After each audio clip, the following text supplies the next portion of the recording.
मुझे क्षमा कर दीजिए भैया।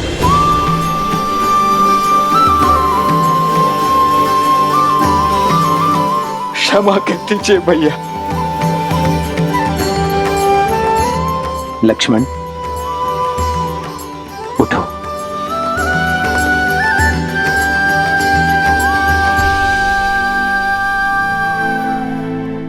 ये सत्य है भैया, आपके निर्णय की अवहेलना करता रहा। आपके त्याग को एक राजा का अभिमान मानता रहा। परंतु सत्य ये भी है भैया कि इतने वर्षों तक प्रति क्षण में आपको देखता भी रहा।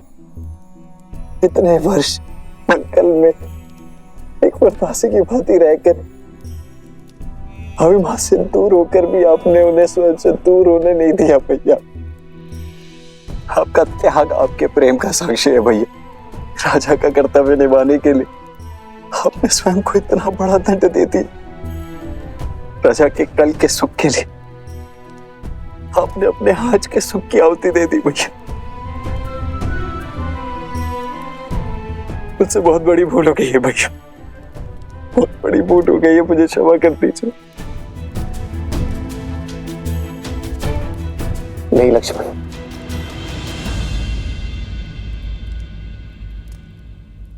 जितना दुख मुझे सीता के बिछड़ने का था, उतना ही दुख मेरे लक्ष्मण को स्वयं मुझसे दूर जाते देखने का था। किंतु दुख के साथ साथ एक विश्वास भी था कि मेरा भाई एक दिन मेरे निर्णय को अवश्य समझेगा। वो एक दिन मुझे क्षमा अवश्य करेगा, एक दिन मेरे पास लौटकर अवश्य आएगा। और मेरा विश्वास करो लक्ष्मण, सीता भी सम्मान सहित अयोध्या लौटकर अवश्य आएगी।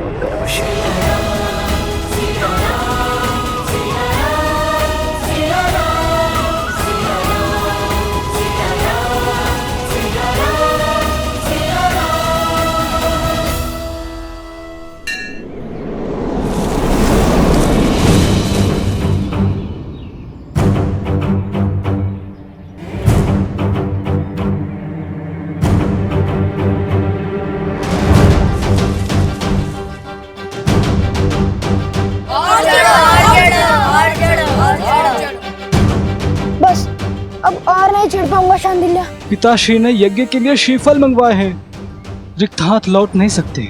ऊपर चढ़ो, अन्यथा दंड मिलेगा।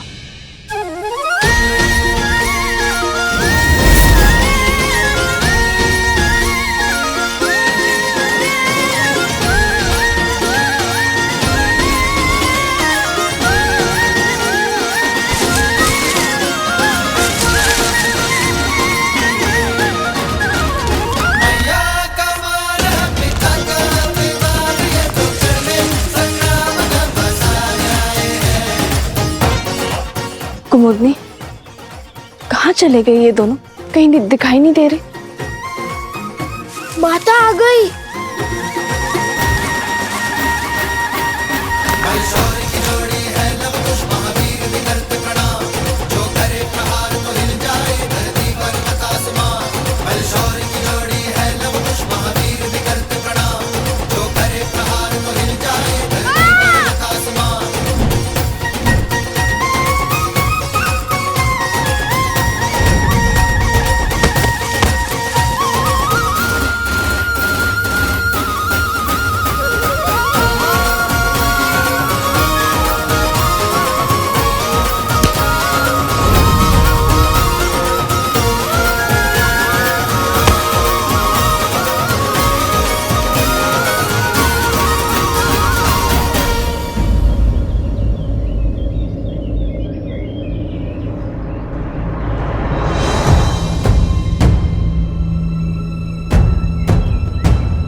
फिर से उद्दंडता कर रहे हो ना तुम लोग?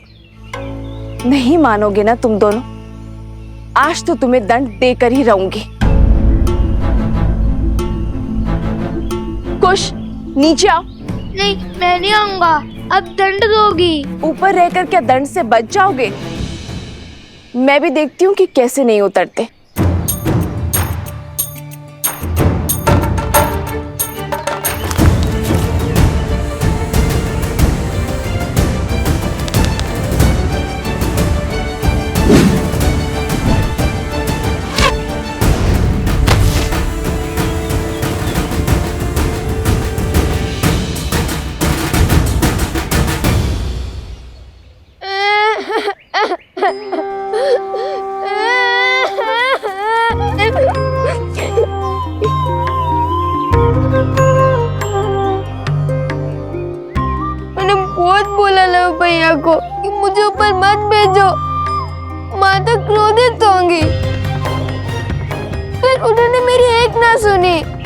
बड़े भैया का आग्रह था, वरना मैं इतना बड़ा दुस्साहस। रोना बाद में, पहले दंड लो। जब डांटने का उद्देश्य पूरा हो गया, मैंने रो भी लिया, फिर क्यों डांटना? जो नहीं रो रहे हैं उन्हें डांटिए ना। बहुत बचाल हो गए हो तुम दोनों। आज संध्या का भोजन तुम दोनों को नहीं मिलेगा। जाओ, यज्ञ में भूखे बैठे रहो।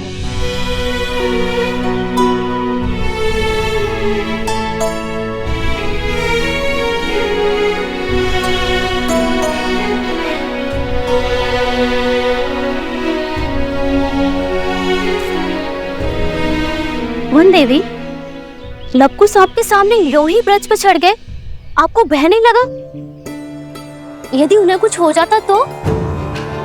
माता की सबसे बड़ी पूंजी होती है संतान, और जब माता को अपनी संतान की योग्यता पर संदेह लगने लगे तो समझ जाओ कि उसे संदेह अपनी दी गई शिक्षा और संस्कार पर है। ओम भूर्भुवस्सुः ओम भूर्भुवस्सुः तत्सवितुर्वरेण्यं तत्सवितुर्वरेण्यं भर्गो देवस्य धीमहि भर्गो देवस्य धीमहि धियो यो नः प्रचोदयात्। धियो यो नः प्रचोदयात्।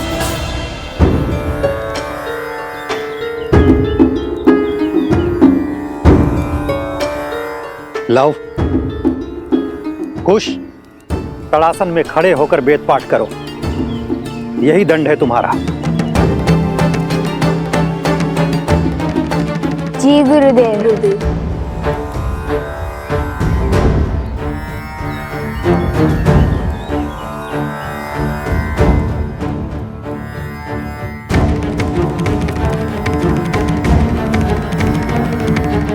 देख रहे हैं लव भैया, कैसे माता और गुरुदेव से हमारी चुगली करके हमें दंड दिलवाकर कैसे मुस्कुरा रहा है ये शांडिल्य।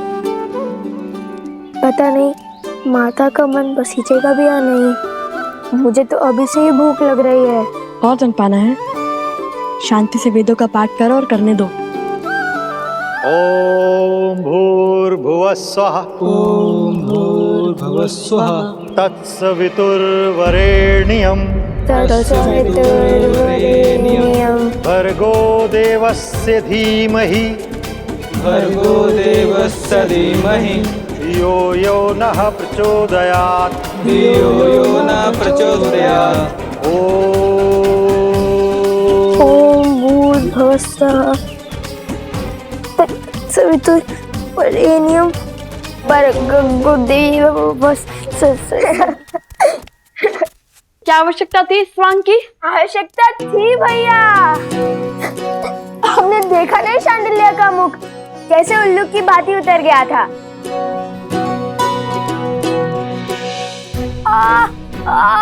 क्या पैर! अरे अब क्या हुआ? बहुत पीड़ा हो रही है। क्या हुआ?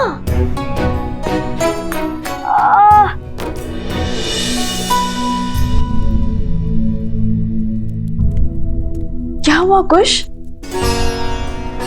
कैसे हुआ ये सब? तारासन में खड़े खड़े वेदों का पाठ कर रहे थे, तभी चींटियों ने काट लिया इसे। कितनी पीड़ा हो रही होगी ना। मैं औषधि बनाती हूँ जिससे तुम्हारा कष्ट छूमंतर हो जाएगा।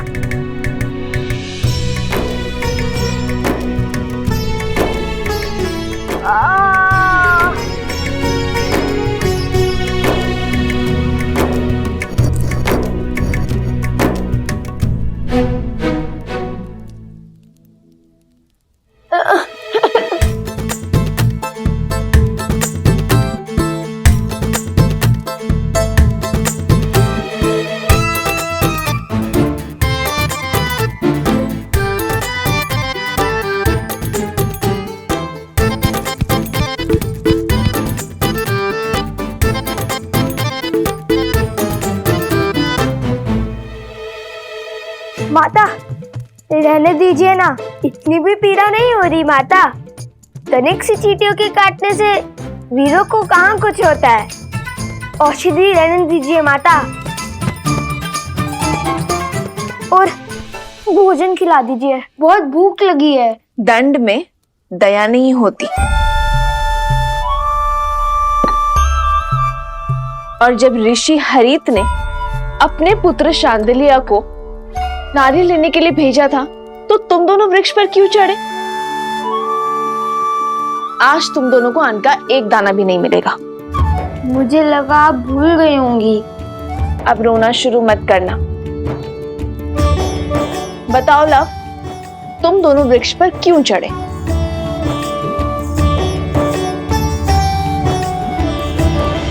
हम ये जो पूंछ लगाकर घूमते रहते हैं ना, उसके कारण आश्रम के सभी बालक हमारा उपहास उड़ाते हैं, वानर वानर कहते हैं। तो तुम दोनों पूंछ लगाते ही क्यों हो? क्योंकि हम श्री राम के सबसे बड़े भक्त हैं।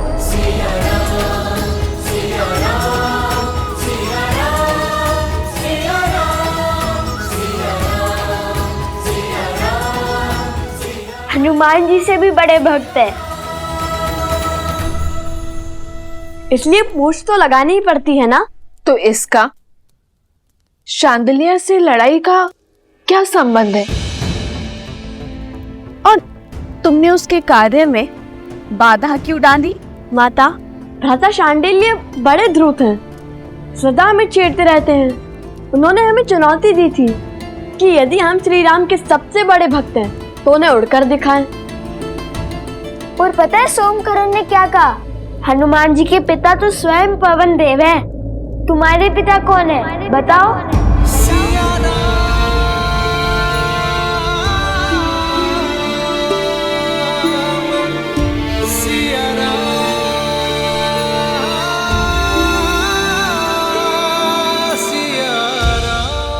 तो तुमने क्या उत्तर दिया?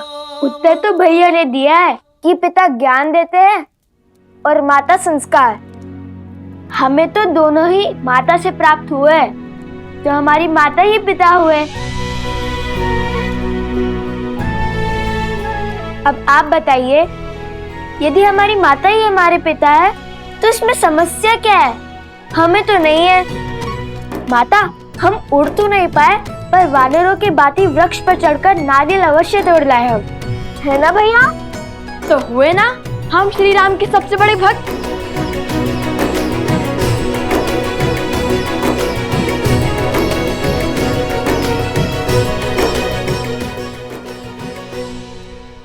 नहीं, तुमने केवल वीर हनुमान की नकल की है। चलो बैठो।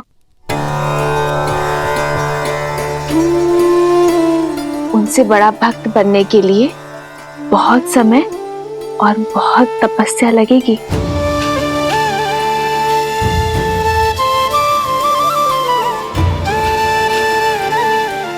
चलो भोजन करते हैं।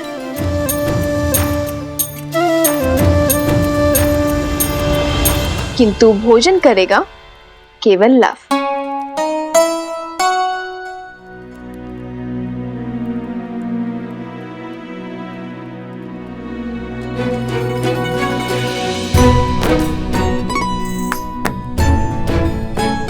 किंतु तुम्हारे दंड का क्या?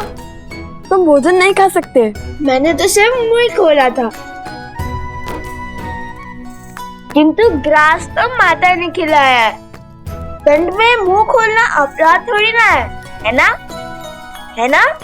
है ना? है ना? मैंने क्षमा किया तुम दोनों को।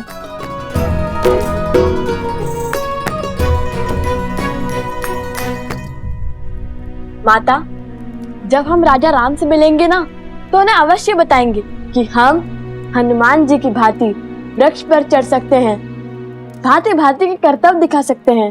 फिर उन्हें विश्वास हो जाएगा कि हम उनके सबसे बड़े भक्त हैं।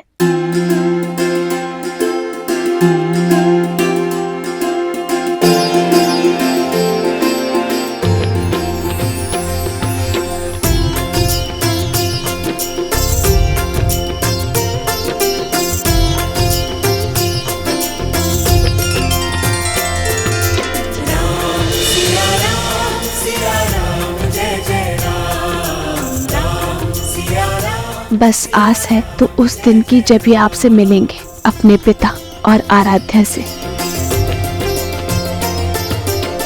राजकुमार शत्रुघ्न की, राजकुमार शत्रुघ्न की, राजकुमार शत्रुघ्न की, राजकुमार शत्रुघ्न की, राजकुमार शत्रुघ्न की, राजकुमार शत्रुघ्न की, राजकुमार शत्रुघ्न की, राजकुमार शत्रुघ्न की, राजकुमार शत्रुघ्न की।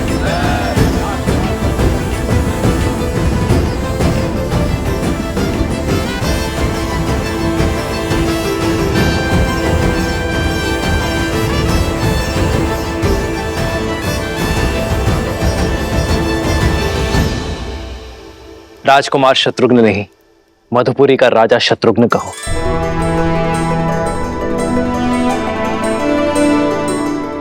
मधुपुरी राज शत्रुघ्न की। शत्रुघ्न, तुमने लवनासुर का वध कर असुरी सोच के प्रसार पर विराम लगाया है।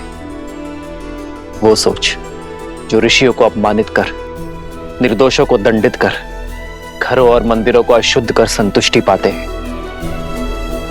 बीते 12 वर्षों में आप चारों भाइयों ने समस्त आर्य भूमि में प्रशंसा और सम्मान अर्जित किया है। अब समय आ गया है कि रघुवंश का सूर्य ध्वज पूरी सृष्टि में लहराए, जिसे देख हर असुर और आसुरी सोच भयभीत हो जाए। और इस सपने को पूरा करने के लिए हमें रासु यज्ञ करवाना चाहिए भैया।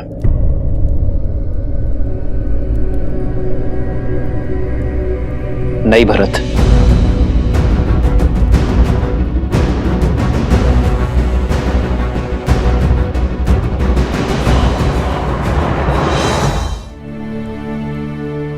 राजसूय यज्ञ अर्थात हर राज्य का राजा बन जाना, हर राज्य का राजा हमारे आगे नतमस्तक हो, बल से हमारी सत्ता स्वीकार करे, किंतु ये मुझे स्वीकार नहीं है भरत।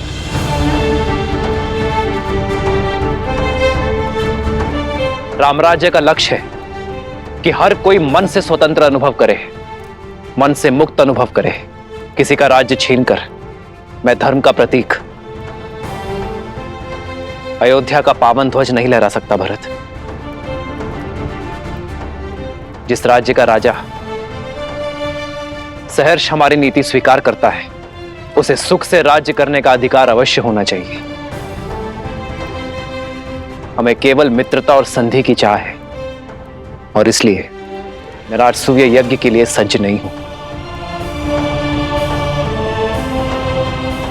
किंतु राजगुरु वशिष्ठ की बात उचित है। हमें सूर्यवंश की छत्र छाया समस्त भारतवर्ष में फैलानी चाहिए। भैया किंतु ये होगा कैसे? अश्वमेध यज्ञ से।